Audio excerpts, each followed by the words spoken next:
สบ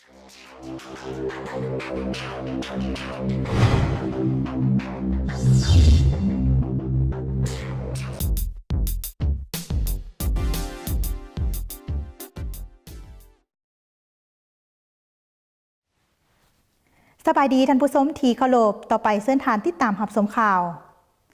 นายกรัฐมนตรีชี้แจงปัญหาข้อข้องใจของสมาชิกสภาแห่งชาติในหลายปัญหาสำคัญของชาติตอนบ่ายวันที่ 8 มิถุนายน 2018 ฐานทองลุ้นศรีสุริตนายกรัฐมนตรีได้ชี้แจงตอบข้อข้องใจของสมาชิกสภาแห่งชาติในหลายปัญหาสำคัญเป็นต้นเวียกงานลืบล้างความทุกข์ยากและหลุดพ้นออกจากสถานภาพโดยพัฒนาการแก้ไขปรากฏการณ์ย่อท่อในสังคมการเก็บรายหาบคุ้มครองรายจ่ายอุบัติเหตุตามท้องถนนการอวยหนี้3 แจส่งเสริมการผลิตเป็นสินค้าและส่งเสริมวิสาหกิจขนาดน้อยและกลางหรือ SME โอกาสนี้นายกรัฐมนตรีได้ชี้แจงอย่างละเอียดในแต่ละปัญหาโดยเฉพาะเวียกลืบล้างความทุกข์ยากสาธารณรัฐประชาธิปไตยประชาชนลาวพวกเขาเป็นประเทศด้อยพัฒนามาหลายปีแต่รัฐบาลได้พยายามบุกปืนเหตุให้หลุดพ้นออกจากสถานภาพด้อยพัฒนาภายหลังได้กำหนดมาแต่ปี 2001 หา 2020 แต่การจัดตั้งปฏิบัติตัวจริงยังเหตุบ่ได้หลายหับแห่งชาติที่องค์การสหประชาชาติกำหนดต้องบรรลุ $1,230 สหรัฐแต่ในตัวจริงเล่าปฏิบัติได้ $1,900 สหรัฐเลื่อนคาดหมาย 63 ส่วนห้อยแต่ดัชนีความบอบบางทางเศรษฐกิจต้องต่ำกว่า 32แต่ตัวจริงลาวปฏิบัติได้ 33.7 หมายความว่าฮอดปี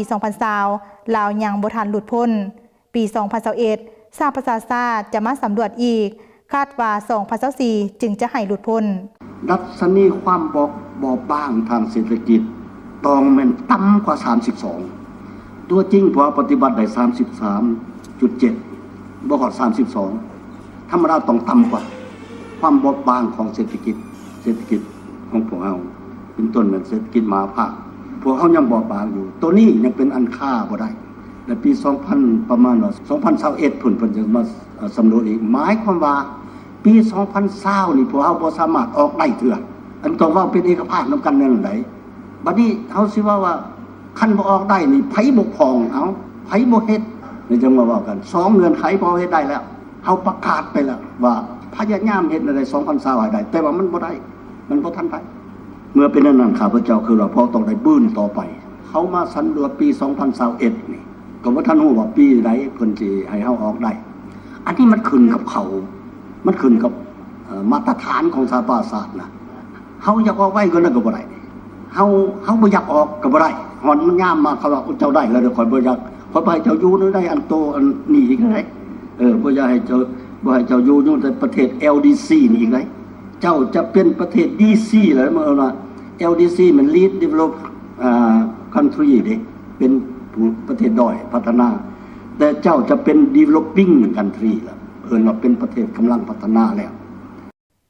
สำหรับการแก้ไขปรากฏการณ์